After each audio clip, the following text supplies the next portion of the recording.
Бүгін сіздерге тоқашты екі түрлі салмамен дайындау жолын көрсететін боламын. Қоюлатылған сүт, яғни сгущенка және алма қағымен. Көріп отырғандарыңыздай өте жұмсақ әрі дәмді.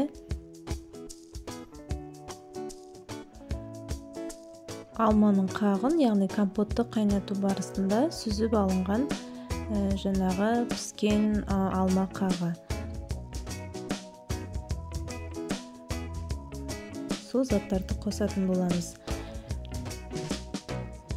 Ең бірінші біз қамыр дайындау үшін апара дайындаймыз. Апара дайындау үшін бір ас қасық ашытқы және бір ас қасық қант қосып, кішкене жылы сүт құйып, кішкене жылы су құйып, жақсылап араластырып, бетін жауып 10-15 минуттай қоямыз. Басқа бір бөлек ыдысқа бір жұмыртқа, бір ақуыз, сары уызы бізге қажет болады, және 100 граммдай қант қосып, жақсылап шанышқымен немесе венчиктің көмегімен араластырып аламыз.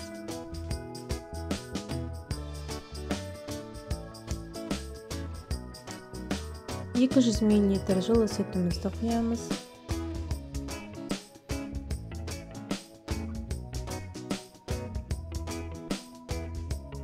Жаңағы дайындаған апарамызды құямыз. Және 100 мл жылы суымызды құямыз. Бір шай қасық толтырмай тұз салып, осы заттарды жақсылап араластырып, біртіндеп ұн сала бастаймыз. Ұнымызды електен өткізіп қосатын болсақ, қамырымыз жаңағы арасы ашылып, жақсы пісетін болады. 700-800 грамм мөлшерінде ұнымызды електен өткізіп қосамыз. Алдымен осылай шанышқының көмегімен қамырымыз қоюланғанша шанышқының көмегімен араластырамыз. Одан кейін қолымызбен қамырелей бастаймыз. Қамырымыз қоюлана бастаған кезде жұмсақ сары майымызды салып, бірге елеп жібереміз. Қамырымыз кішкене қолымызға жабысатындай болады. Бірақ ол кейін жаңағы көтерілу барысында қолымызға жабыспайтындай болады.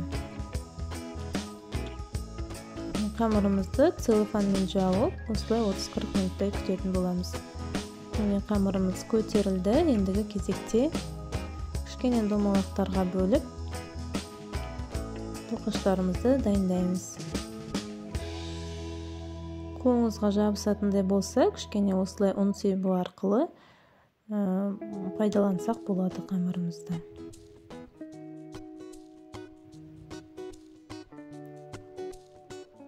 Осылай әдемілеп, домалақтап, тізіп, бетін жауып, шүберекпен жапсаңыздар да болады. 10-15 минуттай демалтып қоямыз. Енді біз салмасын, яғни начинкасын дайындайтын боламыз. Ол үшін жаңағы компоттан алынған алма қағын езетін боламыз. Блендермен езіп алдым. Бұл жерде бізде жаңағы компотқа қант қосу барысында қағымызға да қанты сіңіп, кішкене орташа тәтті болады.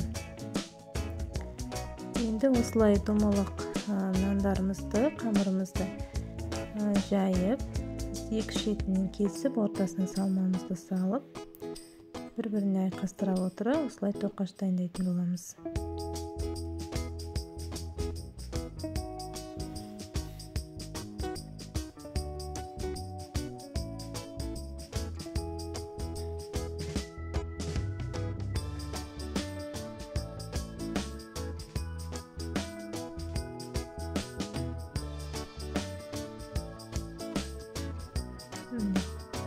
Ендігі кезекте сгущенка қосылған тоқаштарымызды әзірлейміз. Сгущенкамыз қоюлы болғаны жақсы. Міндет Три желанияның қоюлатылған сүт деген сгущенкасы. Егерде сгущенка сұйық болса, онда тоқашымыздан ағып кетеді. Осылай әдемілеп тоқаштарымызды дайындаймыз.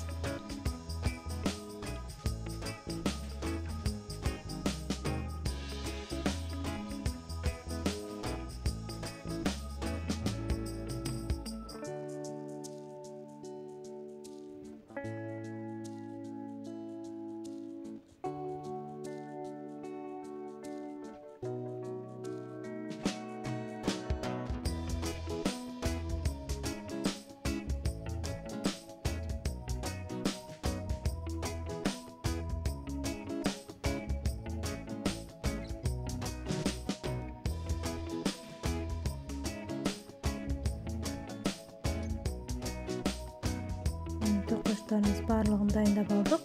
Енді бағанаға алып қалған сары уызымызды тоқаштарымыздың бетіне жағып 180 градуста 30-40 минуттай пісіретін боламыз.